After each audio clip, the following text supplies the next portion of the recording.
નમસ્કાર મિત્રો, હું બહાદુર પટેલ પટેલ ડિજિટલ વર્લ્ડની યુટ્યુબ ચેનલ પર આપનું હાર્દિક સ્વાગત કરું છું.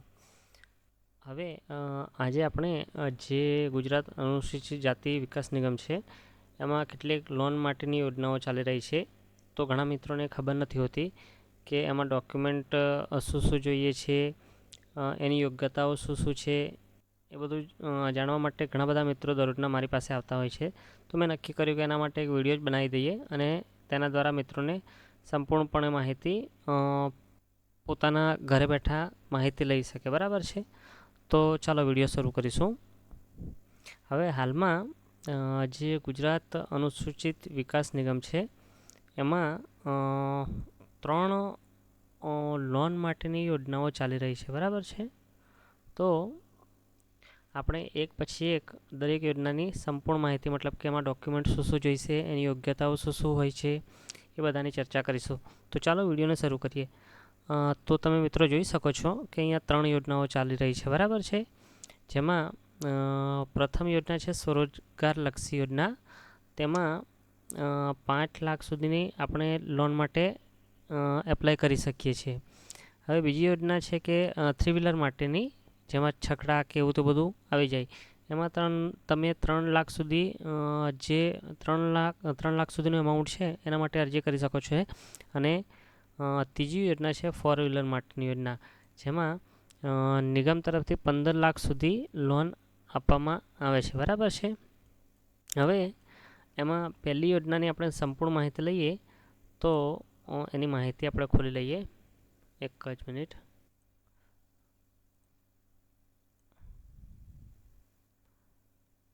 જે યોજનાનું નામ છે સ્વરોજગારલક્ષી યોજના. બરાબર છે, હવે એમાં પહેલી વસ્તુ તો 6 લાખ સુધી આપણે ઓનલાઈન કરી શકીએ. મતલબ કે એમાં સરકારશ્રી જે નિગમ છે એ 6 લાખ સુધીની આપણને સહાય કરે છે. એના નિયમો એવા છે કે અરજદાર પહેલાં તો મૂળ ગુજરાતનો હોવો જોઈએ. બરાબર છે, ત્યારબાદ અરજદારની જે કુટુંબની વાર્ષિક આવક છે એ 6 લાખ સુધી કે તેથી ઓછી હોવી જોઈએ. મતલબ 6 લાખથી વધુ ના હોવી જોઈએ. હવે ખાસ આ બાબતે બી ઘણા મિત્રો પૂછતા હોય છે કેટલા વર્ષ સુધી કરી શકાય. તો આપણે આ યોજનામાં 18 વર્ષથી લઈ અને 50 વર્ષથી જે વયમર્યાદા હોય છે એ વ્યક્તિઓ એમાં એપ્લાય કરી શકે છે. મતલબ 50 વર્ષથી વધુ હોય એ વ્યક્તિ આમાં એપ્લાય કરી શકશે નહીં. હવે આ યોજનાનો જે વ્યાજદર છે એ વ્યાજદર મહિલાઓ માટે 1% અને પુરુષો માટે 2% રહેશે. અને જો નિયમિત હપ્તા ન ભરનાર જે લાભાર્થીઓ છે એની પાસેથી 1% દંડની વ્યાજ સહિત લેવામાં આવશે. બરાબર છે, હવે ધિરાણ મેળવ્યા પછી 2 લાખ સુધીની ધિરાણ કેસમાં 5 વર્ષના મતલબ કે જે છે 5 વર્ષના ગણી અને એના સરખા હપ્તા પ્રમાણે આપણે જે લોન હોય છે એ રીપેમેન્ટ કરવાનું હોય છે. ત્યારબાદ અરજદાર કે અરજદારના કુટુંબમાંથી અગાઉ કોઈ પણ જે વ્યક્તિ હોય એને લોન લીધેલી હોય તો તે વ્યક્તિ એના માટે એપ્લાય કરી શકશે નહીં.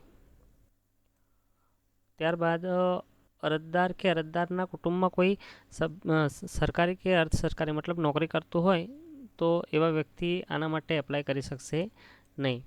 હવે આ ઓનલાઈન અરજી કરવા માટે આપણે દસ્તાવેજો કયા કયા, મતલબ કે ડોક્યુમેન્ટ કયા કયા જોઈશે.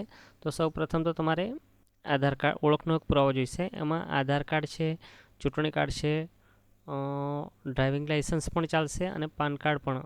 જો તમારી પાસે બીજા પુરાવા હોય તો ડ્રાઇવિંગ લાઇસન્સ અને પાન કાર્ડની કોઈ જરૂર રહેતી નથી. ઉંમરના પુરાવામાં તમે ચૂંટણી કાર્ડ કે પછી LC મૂકી શકો છો. જાતિનો પુરાવો અને આવકનો પુરાવો, મતલબ કે આવકનો દાખલો. હવે આવકના દાખલામાં એમણે એવું એમની વેબસાઇટ પર મેન્શન કરેલું છે કે ઘણા બધા મિત્રો કરી દેતા હોય છે ઓનલાઈન, પણ એમણે એવું ચોખ્ખું મેન્શન કર્યું છે કે આવકનો જે તમે દાખલો રજૂ કરો એ TDO અથવા તો મામલતદાર કક્ષાના અધિકારીનો હોવો જોઈએ. મતલબ કે મામલતદારમાંથી તમારે દાખલો કઢાયેલો હોવો જોઈએ. ત્યારબાદ રહેઠાણના પુરાવામાં આધાર કાર્ડ, ચૂંટણી કાર્ડ અને રેશન કાર્ડ કે લાઇટ બિલ હોય તો ચાલી જશે. ત્યારબાદ એક ફોટો અને સહી અને રેશન કાર્ડ. બરાબર છે, આ જે છે આગળની માહિતી એ એગ્રીમેન્ટ આવે મતલબ કે પાસ થાય એની પછીની માહિતી હોય છે, એટલે હાલમાં આપણે એની ચર્ચા કરતા નથી. ત્યારબાદ 3 વ્હીલર માટેની જે યોજના છે એના માટે માહિતી લઈ લઈએ. તો એમાં પણ સેમ જ છે, મતલબ કે જે અગાઉ લોન છે એ સેમ માહિતી આમાં હોય, નિયમો અને શરતોની એ જ છે, બરાબર છે. એમાં ડોક્યુમેન્ટની અંદર તમારે જોઈએ તો એક તો ઓળખનો પુરાવો, એ પણ આગળની જે આપણી યોજના જોઈએ એ પ્રમાણે સેમ છે, પણ એમાં તમારે લાઇસન્સ જોઈશે, બરાબર છે. એક જ મિનિટ.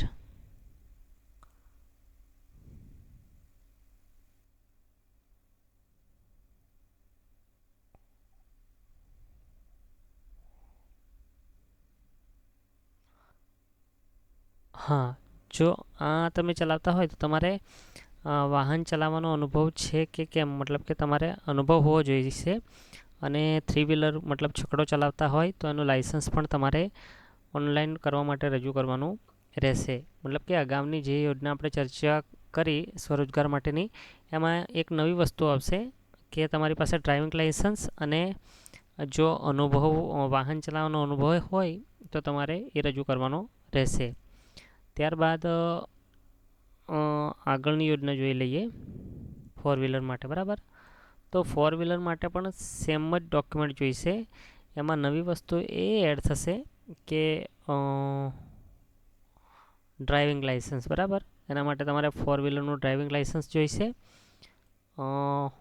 અને જો તમારી પાસે કોઈ મતલબ વાહન ચલાવતા હોય, ક્યાંક નોકરી કરતા હોય તો તેમની પાસેથી તમારે એક અનુભવનું પ્રમાણપત્ર લઈ લેવાનું છે, કારણ કે એમાં એ અપલોડ કરવાનું છે, બરાબર છે. તો આશા રાખું છું કે આ વિડીયોના માધ્યમથી તમને સંપૂર્ણ માહિતી મળી ગઈ હશે. વધુ માહિતી જો કદાચ કંઈક કન્ફ્યુઝન રહી જાય તો તમે ડાયરેક્ટલી મારો શોપ પર આવીને કોન્ટેક્ટ કરી શકો છો, જ્યાંથી હું તમને સંપૂર્ણ માહિતી આપી દઈશ. પણ મને નથી લાગતું કે આમાં કંઈક રહી ગયો હોય, બરાબર છે. તો આશા રાખું છું તમને સમજણ પડી ગઈ હશે. વિડીયોને ધ્યાનથી જોવા માટે આપનો ખૂબ ખૂબ આભાર. અને આવી રીતે આપણી સાથે જોડાયેલા રહેજો, તમને સંપૂર્ણ માહિતી મળી જશે, બરાબર છે. આભાર.